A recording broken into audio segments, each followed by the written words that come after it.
In today's news, an academic says Omicron may have already peaked in Thailand. The Public Health Ministry urges people to work from home, and a southern province asks for emergency blood donations. That's all coming up in today's program.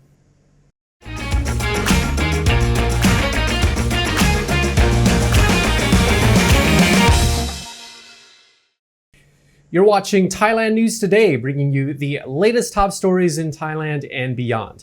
My name is Jet Gunther, and in our first story, last week, as some Thai doctors were having fun predicting a doomsday scenario with up to 100,000 new COVID infections per day post-songkran, one academic just had to kill the party by citing, whoops, real data that indicates Omicron may have already peaked in Thailand. In a Facebook post over the weekend, a science lecturer from Chulalongkorn University, Jesada Denduong Boripan, referred to Public Health Ministry data that shows a surge in Omicron cases in February, with infections peaking in early March. Jesada says case numbers subsequently began to rise again at the end of March due to the arrival of the new BA.2 subvariant. However, the infection rate has continued to fall throughout April.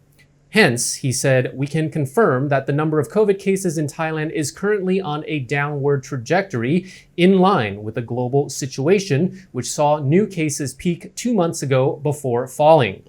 Since the latest variant surge peaked on April the 1st with 28,376 reported daily infections, the daily reports have dropped a lot. Today, the reported infections were 16,994. But the rate of COVID-related deaths is still trending upward. Today, it was reported that there were 124 dying of COVID-related symptoms over the past 24 hours. According to a Nation Thailand report, Jesada points out that the fall in cases has been slower in Thailand than other parts of the world due to both Omicron BA.1 and .2 striking the kingdom simultaneously. In addition, he acknowledges that a rise in new infections after the Songkran holiday is likely, but he believes we're unlikely to see the numbers we saw at the beginning of the Omicron outbreak. He adds that the numbers of COVID patients with lung problems and in need of respirators remains high, in line with current case numbers. In an attempt to prevent a surge in infections following the recent holiday, Thailand's health ministry is advising businesses to have employees work from home for up to 7 days.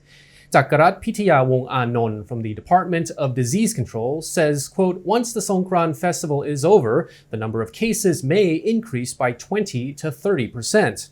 He says businesses and organizations, including state agencies, should adopt a policy of working from home for between 5 and 7 days.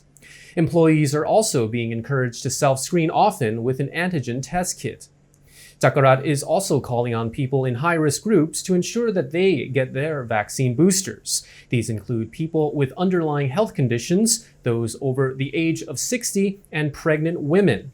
He adds that data shows only 37% of people in those groups have received a booster dose, well below the government's 60% target. In related news, the CCSA will meet this week to review the country's COVID situation following the Songkran holiday. Supot Malaniyom says the government's COVID-19 task force will decide on next steps based on case numbers. The goal remains to declare COVID endemic by July. Among items to be discussed is the reopening of schools for the new term and a possible review of travel restrictions. A double bomb attack in Pattani province in southern Thailand on Friday killed a fisherman and injured 3 explosive ordnance disposal officers, leaving 2 of them severely injured and in desperate need of blood donations. Songkla Nakarin Hospital invites the public to donate blood of any type to that hospital urgently. Lieutenant Colonel Thanongsak Jesa, an EOD officer from Pattani province, has suffered injuries to his face, left hand, and both legs. Also, Lieutenant Colonel Kasem Buated, another EOD officer from Pattani, suffered injuries to his face and right leg and remains in a coma after losing significant amounts of blood. The men require large amounts of blood donations to recover. Blood can be donated at the second floor of Songkla Nakarin Hospital in Songkla province. A fisherman named Nawi Bramon was found dead at the scene when the first explosion happened around 3 a.m. on Friday in Saiburi district. The second explosion happened around 7 a.m. while the bomb disposal team were working on the scene, injuring 3 of the officers. The bombings broke the 40-day ceasefire agreed by the Thai government and rebel group Barisan Nasional Melayu Pattani in recent peace talks held in Malaysia. A militant group known as G5, part of the Pattani United Liberation Organization, said that they were responsible for the attack. The group was not part of the peace talks in which the warring sides of the ongoing conflict agreed to a 40-day ceasefire in the southern border provinces to cover the holy month of Ramadan and the Songkran holidays. More than 7,300 people have been killed in conflict between the Thai government and rebel groups in Narathiwat, Yala, Pattani, and parts of Songkhla since violence resurfaced in the area in 2004. So if you are eligible and are able to donate blood to Songkhla province, please contact 074 451 575. Isn't it time for you to come back to the islands? Phuket is open and it's never looked better. Choose your trip to your favourite island with 5-Star Marine. Go to 5starmarinephuket.com.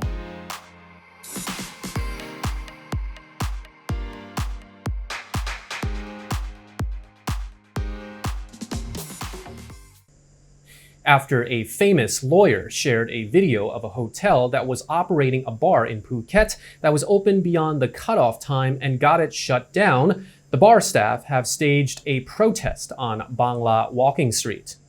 The hotel had been operating as a de facto nightlife venue, assumably away from the hustle and bustle and attention of Bangla Road for months. Angry and out of work, the staff marched on Bangla Walking Street to protest the whistleblower and subsequent crackdown. On Saturday, the celebrity lawyer Sitha Birbangkit shared the video of the bar on his Facebook page. According to Sitha, Phuket residents had complained to him that the bar at Patong Bay Hill Resort often opened over time.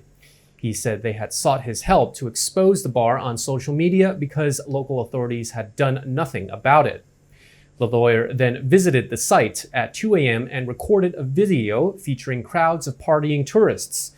During the pandemic, which is still technically a national emergency, Thailand allows bars in the yellow and blue zones that turn into restaurants to serve alcohol until 11 p.m. After that, alcohol sales are illegal. However, the bar at this hotel was caught operating fully as a bar selling alcohol past the cutoff time. After his video went viral, the bar at Patong Bay Hill Resort was ordered to close temporarily. In response, more than 50 staff who have lost their jobs went to Bangla Walking Street to protest at 11 p.m. on Sunday. They displayed various signs and banners complaining to the lawyer with messages like, "We are hungry and we're doing this for food," unlike someone who just wants reputation on social media. "We do not welcome anyone who wants a spotlight. Can you pay my debt? Mind your own business." The protesters said Patong was a tourist destination with no rubber plantation or palm plantations, so they had to do what they did to earn a living. They added that no one had taken care of them since the pandemic hit, and residents had to survive on their own. Myanmar's military government granted amnesty to over 1,600 prisoners, including 42 foreigners, during the country's New Year's holiday from April the 13th to 16th. The punchline is that 1,600 is actually a tiny amount. The figure is small compared to the 23,000 prisoners released during the holiday last year. Despite Myanmar's ruling general's promise to restore peace in the country this year, no political detainees were released. State Secretary Lieutenant General Ang Lin Dui said he did it to, quote, "bring joy for the people." Where have I heard that slogan before? Since the military stole power over Myanmar by coup in February last year, ousting the elected government of Aung San Suu Kyi, at least 13,000 people have been arrested and over 1,700 people have been killed by the military in Myanmar. That's according to the Assistance Association of Political Prisoners. Ex-leader of Myanmar, Aung San Suu Kyi, remains imprisoned in the country's capital, Naypyidaw. Her Australian economic policy advisor, Sean Turnell, is expected to be among those political detainees not granted amnesty this year and remains imprisoned in the prison facility near Yangon. Myanmar pardons prisoners of their crimes annually to mark the Buddhist New Year. However, a significantly lower number of prisoners were released this year. Moreover, most of the prisoners released this year were drug offenders and petty criminals. Like Thailand, Myanmar's New Year's celebrations usually feature water fights and street parties. However, this year, the streets were quiet in protest of the military. Opponents of military rule called for a boycott of government-supported activities this year, which was supported nationwide. And that is all for our report. Thailand News Today will be back tomorrow. Meanwhile, you're not up to date on the Thaiger.